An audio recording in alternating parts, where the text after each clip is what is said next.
Banyakan orang ngelihat apa namanya dai bicara di gereja atau masuk ke tempat peribadatan umat lain, ribut, panas. Ntar dulu, lihat sebelum kita marah, kita benar gak marah di tempatnya gitu. Hukum bagaimana, membolehkan atau tidak? Cari tahu. Kalau memang hukum tidak membolehkan, silahkan marah. Tapi kalau hukum membolehkan, ada dengan aturan-aturannya, apalagi yang mau kita ributin?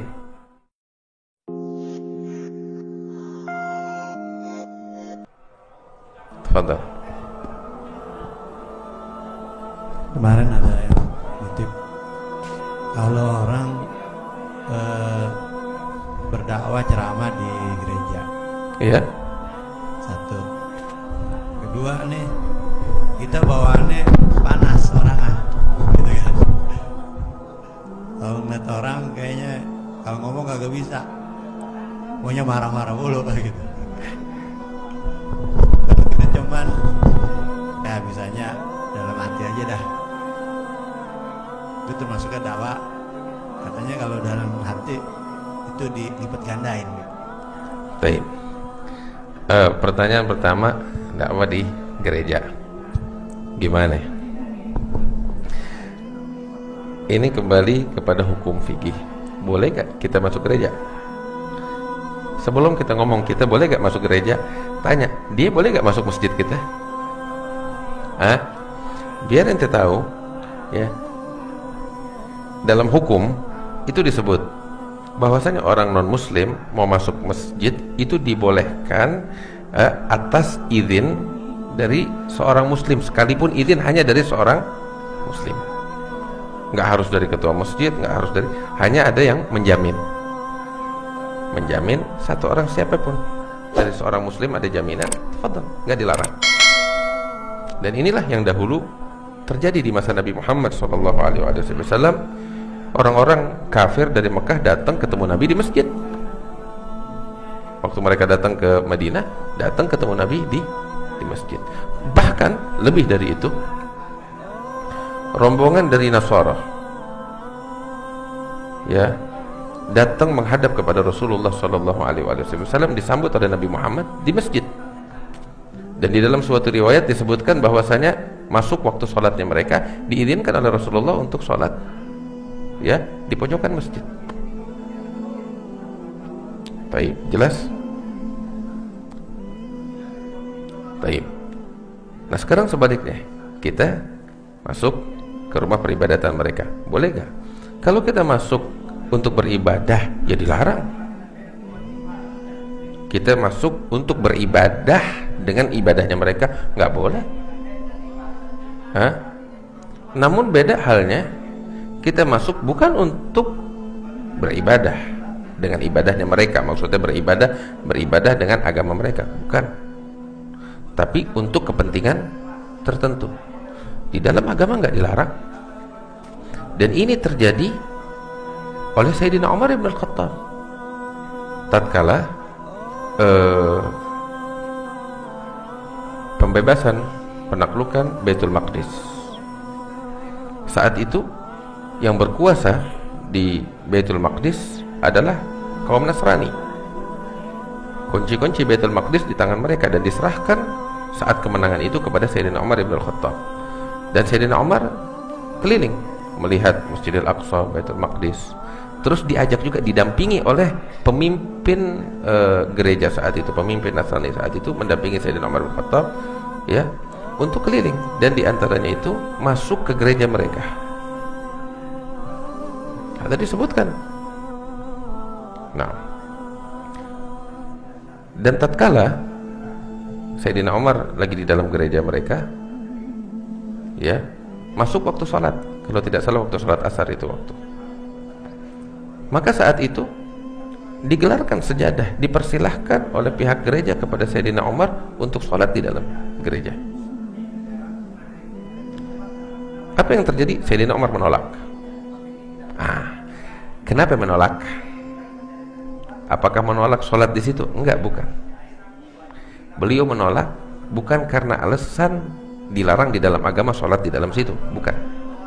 Tapi beliau menolak, beliau bilang, saya khawatir kalau saya sholat di sini, datang satu masa umat Islam akan merebut gereja kalian karena ini udah menjadi tempat sholatnya saya.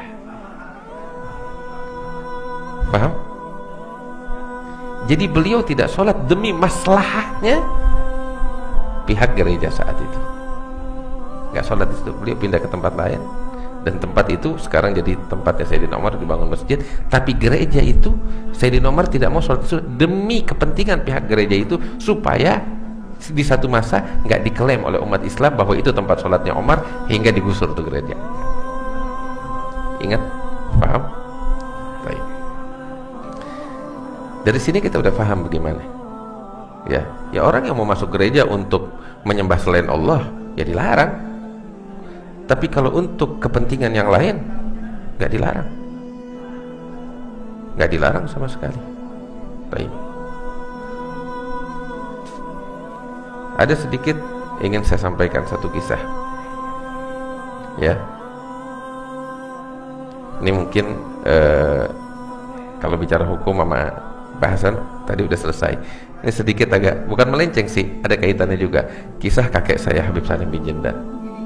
Habib Salim dakwah di daerah Sulawesi sampai 3-4 tahun dia tetap di sana.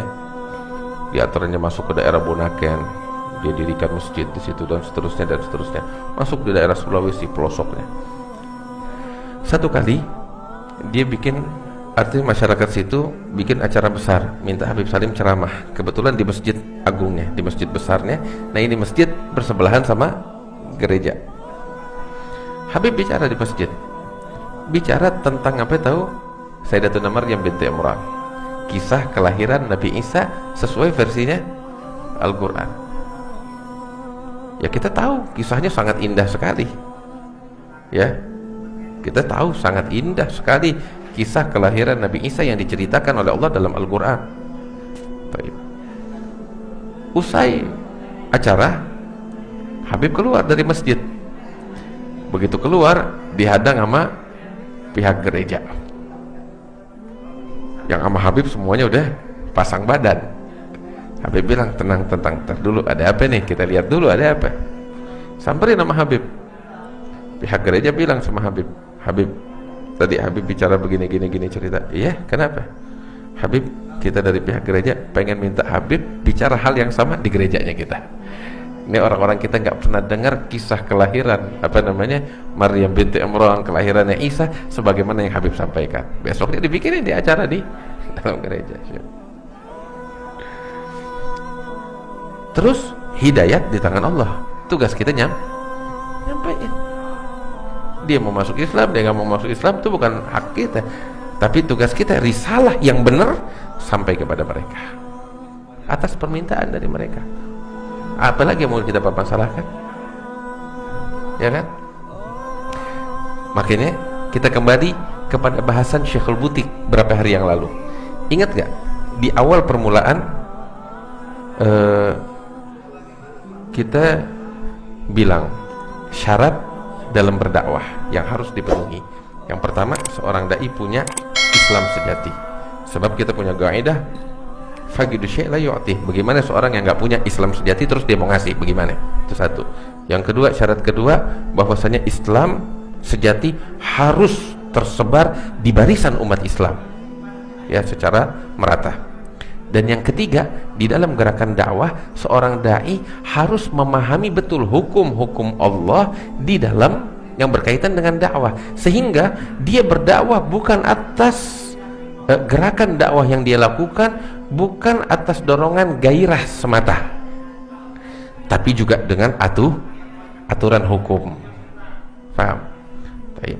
Nah, kita kembali nih bahasan ini nih, ya. Banyakan orang ngelihat dai bicara di gereja atau masuk ke tempat peribadatan umat lain ribut panas. Ntar dulu, gairah cakep ada di hati, tapi ini gairah juga mesti dekat dengan hukum. Lihat sebelum kita marah, kita benar gak marah di tempatnya, gitu. Hukum bagaimana, membolehkan atau tidak? Cari tahu. Kalau memang hukum tidak membolehkan, silahkan marah. Tapi kalau hukum membolehkan, ada dengan aturan-aturannya, apalagi yang mau kita ributin, gitu. Terkadang kita ribut sama kita karena dasar apa? Gairah yang gak didasari dengan ilmu. Wallahu a'lam. Saya kira jelas. Sampai di sini cukup. Insyaallah bahasan tentang dorongan kasih sayang akan kita bahas dalam pertemuan kita yang besok. Wallahu a'lam bishawab. Al-Fatihah bil qabul tamam bisul sulaiman dhahran batinan wa ila hadratin Nabi Muhammadin sallallahu alaihi wasallam. Al-Fatihah.